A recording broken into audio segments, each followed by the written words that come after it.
India में सबसे favourite sport कौन सा है? जाहिर सी बात है कोई भी बिना किसी डाउट के क्रिकेट बोल देगा। इनफैक्ट गूगल का भी यही जवाब होगा और जो सच भी है। वैसे ये बात खुद इंडिया के फुटबॉलर्स भी जानते हैं, इसीलिए तो एक बार खुद सुनील छेत्री को ऑन कैमरा आकर अपील करना पड़ा था कि भाई आप लोग जैसे क्रिकेट के लिए स्टेडियम फुल कर देते हो वैसा ही फुटबॉल मैचेस के लिए भी कर दिया करो। इनफैक्ट हम वहाँ क्रिटिसिज्म के लिए भी ओपन हैं। साथ ही इंडियन फुटबॉल के कोच ने भी एक बार कुछ ऐसा ही बोला था कि इंडियन मीडिया को क्रिकेट के अलावा भी दूसरे स्पोर्ट्स को कवरेज देना चाहिए। पर इसका असर इंडियन मीडिया पे कहां पड़ने वाला था? उनका तो बस एक ही मोटो है, जहां मिलेगी टीआरपी वहीं मिलेंगे हम, फिर चाहे वो यूजलेस सीमा हैदर या अंजू की ही न्यूज क्यों ना हो। पर इन सारे निराशाजनक पॉइंट्स को हटा दिया जाए तो आज मैं आपके सामने कुछ ऐसे फैक्ट्स रखने जा रहा हूं जिससे आपको भी यही लगेगा कि यस, इंडिया में भी फुटबॉल की पॉपुलैरिटी तेजी से ग्रो होते जा रही है। इनफैक्ट आने वाले 10 सालों में हो सकता है ये क्रिकेट के सिमिलर भी आ जाए एंड हु नोज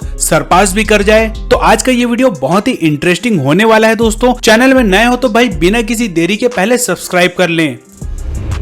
इंडिया में क्रिकेट किसी धर्म की तरह ही है और इसी वजह से ही इंडिया में किसी दूसरे स्पोर्ट्स को उतना फुटेज नहीं मिलता। हम ये एक्सक्यूजेज न जाने कब से देते आ रहे हैं, पर फैक्ट तो ये भी है कि किसी की पॉपुलैरिटी किसी के गुमनामी के कारण नहीं बनता, बल्कि कारण खुद उनकी इनएबिलिटी होती है। अनफॉर्चुनेटली इंडिया, जिसे ब्राजीलियन ऑफ एशिया कहा जाता था, उसने एक के बाद एक ऐसी गलती करनी शुरू कर दी जिसके बाद इंडिया फुटबॉल में बस पिछड़ता ही चला गया। और इंडिया के इस फेलियर की कहानी तो हम न जाने कब से सुनते आ रहे हैं, पर हाल ही में कुछ सालों से इंडियन फुटबॉल में भी एक नई जान आई है, जिसके बहुत से रीजन हैं और जिसमें सबसे पहला है league football like ISL and I league. जी हाँ, जस्ट लाइक IPL, ISL भी इंडिया में एक पॉपुलर लीग है। हालांकि पिछले कुछ सालों से इसकी व्यूअरशिप डाउन जरूर हुई है, जिसके बहुत से फैक्टर्स हैं और जिसके बारे में हम सेपरेटली किसी वीडियो में बात करेंगे। पर एक चीज तो सभी को माननी ही पड़ेगी कि ISL के कारण ही इंडियंस की फुटबॉल के प्रति अवेयरनेस बढ़ी है। लोग अब एटलीस्ट क्लब्स और फुटबॉलर्स के नाम जानने लगे हैं। अच्छे फुटबॉल मैचेस की डिमांड बढ़ी है, जिसके कारण ही हाल के ही कुछ सालों में EPL की इंडियन व्यूअरशिप भी ऑलमोस्ट 95% बढ़ी है। इतना ही नहीं, अब तो fans even Indian national team के रैंकिंग, शेड्यूल और मार्केट वैल्यू सब की खोज खबर रखने लगे हैं और इंडियन फुटबॉल टीम को खुद से वो सोशल मीडिया में सपोर्ट और प्रमोट करने लग गए हैं। और शायद इसका ही नतीजा था कि कुवैत में होने वाले पहले क्वालिफायर मैच में स्टेडियम पूरे इंडियन क्राउड से ही भरा पड़ा था, जिसे देखकर हमारे इंडियन कोच को ये कहना पड़ा कि हमें तो ऐसा लग रहा था कि हम जैसे इंडिया में ही खेल रहे हों। और ऐसे सपोर्ट को देखकर हमारे खिलाड़ियों को और मोटिवेशन मिला, जिसका रिजल्ट ही ये निकला कि कुवैत को इंडिया ने उनके ही घर में हरा डाला। पर उससे भी ज्यादा उत्साह लोगों में इंडिया वर्सेस कतर के लिए भी है, जो कि होम ग्राउंड में होने वाला है। कुवैत की तरह कतर के मैच के लिए भी अभी से ट्विटर में ट्रेंड चलाया जा रहा है, जो ये बताता है कि फुटबॉल के लिए लोगों की अवेयरनेस कितनी बढ़ती जा रही है। इसके अलावा खेलो इंडिया, खेलो यूनिवर्सिटी और विजन 2047 जैसे गवर्नमेंट के इनिशिएटिव ने भी फुटबॉल प्लेयर्स के साथ साथ फुटबॉल के फैंस की भी उम्मीदें जगाई है। इसके ही तहत अब फुटबॉल के लिए जरूरी इंफ्रास्ट्रक्चर तैयार किया जा रहा है। हाल ही में फीफा ने अपना पहला एकेडमी भुवनेश्वर में खोला है, जिसके बाद टैलेंट हंट और टैलेंट डेवलपमेंट जैसे प्रोग्राम चलाए जाएंगे और इन सब का रिजल्ट हमें आने वाले 5 से 10 साल में नजर आएगा। और जस्ट इन केस अगर इंडिया 2026 के वर्ल्ड कप के लिए क्वालिफाई कर जाती है तो ये काम 2 से 3 साल में ही हो जाएगा और उसके बाद फैंस की संख्या भी ड्रास्टिकली बढ़ेगी और क्रिकेट की ही तरह इंडिया में एक और मनी मेकिंग स्पोर्ट रेडी हो जाएगा। और जब मनी की बात आती तो आज भले ही BCCI क्रिकेट के कारण एक रिचेस्ट बोर्ड बना बैठा है, मगर फुटबॉल में जितना पैसा है उसके सामने तो क्रिकेट कहीं भी नहीं टिकता। एक छोटा सा एग्जाम्पल तो इस साल के क्रिकेट वर्ल्ड कप में विनर टीम को $4 मिलियन